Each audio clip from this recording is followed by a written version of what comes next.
भोपाल से प्रस्तुत हैं प्रादेशिक समाचार। नमस्कार, समाचारों के साथ मैं जितेंद्र रघुवंशी। पहले मुख्य समाचार। गृह मंत्री अमित शाह ने कहा, देश के सीमावर्ती इलाकों में जल्द ही स्वदेशी ड्रोन प्रणाली तैनात की जाएगी। 2022 तक सीमा पर बाड़ लगाने का काम भी होगा पूरा। मुख्यमंत्री शिवराज सिंह चौहान ने बुरहानपुर को दी 173 करोड़ के विकास कार्यों की सौगात। कोरोना को लेकर लोगों को किया आगाह। गंजबासौदा हादसे के बाद अब पुरानी बावड़ियों और कुओं की होगी जांच, संभाग आयुक्त ने दिए निर्देश। और प्रदेश में आज से बारिश की फिर उम्मीद। हवाओं का रुख बदलने से भोपाल समेत कई जिलों में हो सकती है वर्षा। अब समाचार विस्तार से। केंद्रीय गृह मंत्री अमित शाह ने कहा कि देश के सीमावर्ती क्षेत्रों में जल्द ही स्वदेशी ड्रोन प्रणाली तैनात कर दी जाएगी। उन्होंने कहा कि रक्षा अनुसंधान और विकास संगठन तथा अन्य संबंधित एजेंसियां इस पर काम कर रही हैं। गृह मंत्री नई दिल्ली में सीमा सुरक्षा बल के 18वें अलंकरण समारोह को संबोधित कर रहे थे। उन्होंने विश्वास व्यक्त किया कि देश के अर्धसैनिक बल सीमाओं की सुरक्षा के लिए किसी भी चुनौती का सामना करने में सक्षम हैं। श्री शाह ने कहा कि नरेंद्र मोदी सरकार ने देश के सीमावर्ती इलाकों में बुनियादी ढांचे की मजबूती को उच्च प्राथमिकता दी है। उन्होंने कहा कि प्रधानमंत्री का मानना है कि अगर इन इलाकों में बुनियादी ढांचा मजबूत नहीं रखा गया तो देश की सीमाएं सुरक्षित नहीं रह पाएंगी। मुख्यमंत्री शिवराज सिंह चौहान ने कल बुरहानपुर में 173 करोड़ रुपए के विकास कार्यों का भूमि पूजन एवं लोकार्पण किया। इस दौरान उन्होंने पूर्व सांसद स्वर्गीय नंद कुमार सिंह चौहान को याद करते हुए कहा कि मैं उनके विकास के अधूरे कार्यों को पूरा करूंगा। श्री चौहान ने चिकित्सकों, महिलाओं, युवाओं से वर्चुअली संवाद भी किया। भूमि पूजन और लोकार्पण कार्यक्रम में बुरहानपुर जिला अस्पताल का नाम बदलकर स्वर्गीय नंद कुमार सिंह चौहान जिला अस्पताल किया गया। मुख्यमंत्री ने विमोचन पट्टिका का अनावरण किया। श्री चौहान ने कोरोना की दूसरी लहर के दौरान बुरहानपुर के लोगों द्वारा दिखाए गए संयम की सराहना करते हुए कहा कि इस अनुशासन के बल पर ही जिले में संक्रमण की रफ्तार पर काबू पाया जा सका। हालांकि मुख्यमंत्री ने विदेशी राष्ट्रों का जिक्र करते हुए लोगों को आगाह किया कि अभी भी यह बीमारी पूरी तरह खत्म नहीं हुई है, लिहाजा मास्क लगाएं और सोशल डिस्टेंसिंग का पालन करें।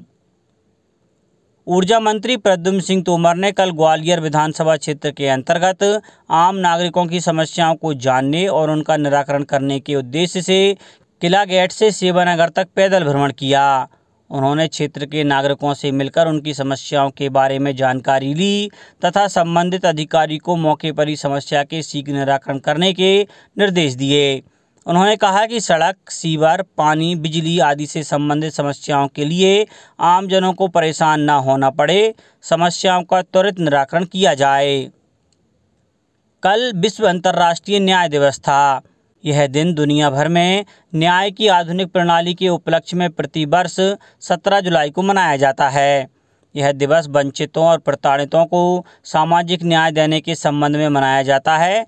इस वर्ष विश्व अंतर्राष्ट्रीय न्याय दिवस की मुख्य विषय वस्तु a call for social justice in the digital economy है। प्रौद्योगिकी और सोशल मीडिया ने दुनिया के लिए विभिन्न हिस्सों में रह रहे लोगों को एक साथ ला दिया है, लेकिन इसके साथ ही डिजिटल असमानता भी बढ़ी है। गंजबासौदा में हुए हादसे के बाद संभागायुक्त कविंद्र कियावत ने संभाग के जिलों में खतरनाक और पुराने कुएं, बावड़ियों की जांच के निर्देश दिए हैं।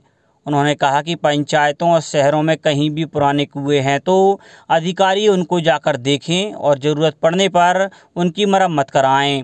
आने वाले दिनों में बारिश के समय कोई घटना ना हो, इसलिए पहले से ऐसे कुओं की पहचान कर उनकी जांच कर ली जाए। गौरतलब है कि कोरोना काल में पंचायतों में मनरेगा के तहत कई स्थानों पर कुएं बनाए गए हैं। खेतों में बने कुओं की मुंडेर ऊंचे करने की हिदायत दी गई है, जिससे हादसा होने से रोका जा सके। विदिशा जिले के गंजबासौदा के लाल पठार की घटना को देखने के लिए पूर्व मंत्री जीतू पटवारी, कुणाल चौधरी और शैलेंद्र पटेल के साथ जिले के कांग्रेस पदाधिकारी पहुंचे। कांग्रेस प्रतिनिधिमंडल ने घटनास्थल का जायजा लेने के साथ पीड़ित परिवारों से जाकर मुलाकात की।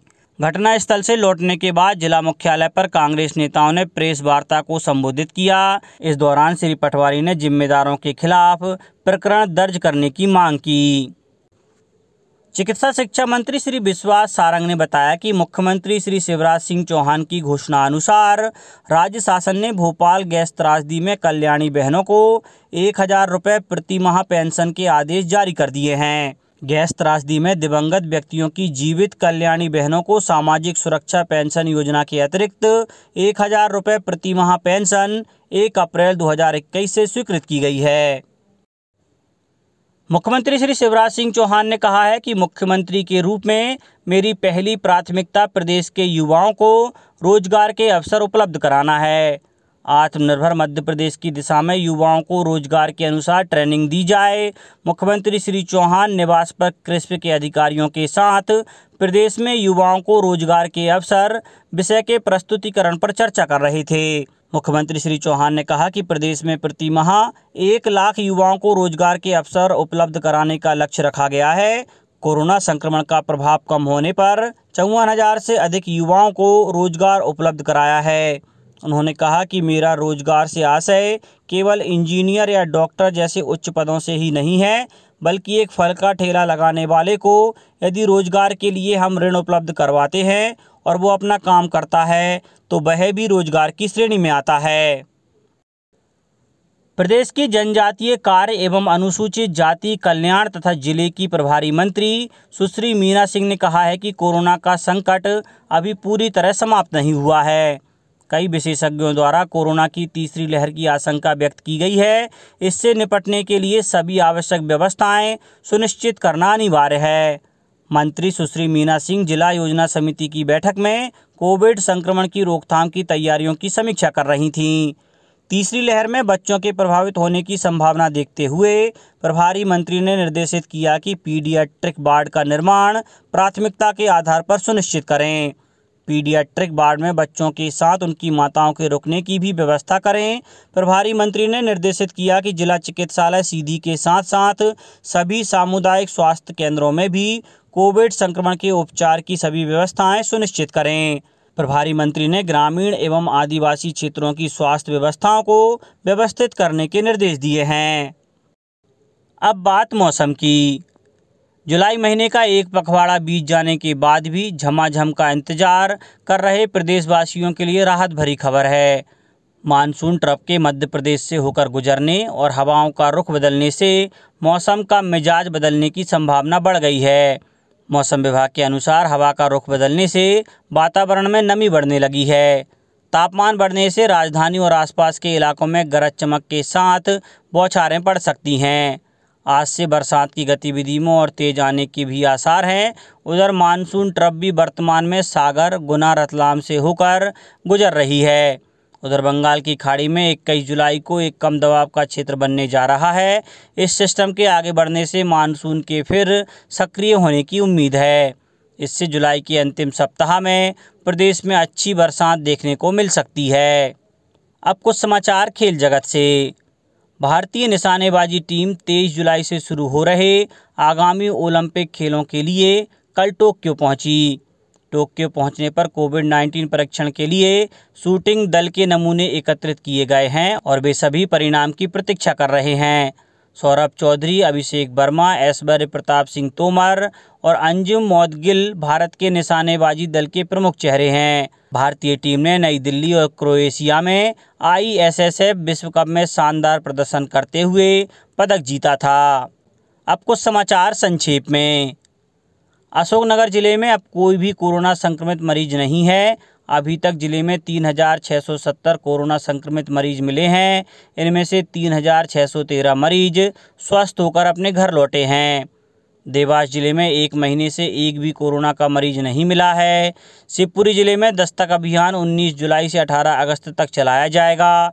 आगरमालवा जिला मुख्यालय पर 25 जुलाई को आयोजित होने वाली राज्य सेवा प्रारंभिक परीक्षा की तैयारियों के संबंध में कलेक्ट्रेट सभा कक्ष में बैठक आयोजित की गई, जिसमें कलेक्टर अवधेश शर्मा ने संबंधित अधिकारी एवं परीक्षा केंद्र प्रभारियों को जरूरी तैयारियों के निर्देश दिए।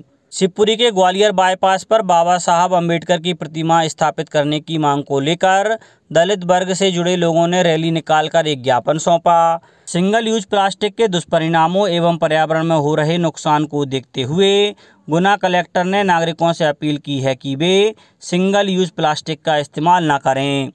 पेट्रोल डीजल के बढ़ते दामों के विरोध में गुना, छतरपुर सहित कई जिलों में युवा कांग्रेस ने साइकिल रैली निकालकर विरोध प्रदर्शन किया। मंदसौर जिले की 4 तहसीलों में ऑक्सीजन प्लांट शुरू हो गए हैं। 11 करोड़ की लागत से बनाए गए हैं ये ऑक्सीजन प्लांट। चलित खाद्य परीक्षण प्रयोगशाला ने बड़वानी की विभिन्न दुकानों से खाद्य सामग्रियों के सैंपल लिए हैं। सागर के ढाना एयरपोर्ट स्थित निजी एविएशन एकेडमी का ट्रेनी पायलट विमान टेक ऑफ के समय रनवे पर से सड़क मार्ग पर जा पहुंचा। केंद्रीय मंत्री ज्योतिरादित्य सिंधिया ने मामले की जांच के आदेश दिए हैं। और छिंदवाड़ा के हर्रई के विकासखंड स्तरीय रोजगार मेले में 10 युवक युवती को रोजगार मिला। वहीं 30 बेरोजगार आवेदक प्रशिक्षण के लिए चयनित किए गए। अंत में मुख्य समाचार एक बार फिर। गृह मंत्री अमित शाह ने कहा, देश के सीमावर्ती इलाकों में जल्द ही स्वदेशी ड्रोन प्रणाली तैनात की जाएगी। 2022 तक सीमा पर बाड़ लगाने का काम भी होगा पूरा। मुख्यमंत्री शिवराज सिंह चौहान ने बुरहानपुर को दी 173 करोड़ के विकास कार्यों की सौगात। कोरोना को लेकर लोगों को किया आगाह। गंजबासौदा हादसे के बाद अब पुरानी बावड़ियों और कुओं की होगी जांच, संभाग आयुक्त ने दिए निर्देश। और प्रदेश में आज से बारिश की फिर उम्मीद। हवाओं का रुख बदलने से भोपाल समेत कई जिलों में हो सकती है वर्षा। इस बुलेटिन में इतना ही। घर पर रहिए, सुरक्षित रहिए और सुनते रहिए प्रादेशिक समाचार। नमस्कार।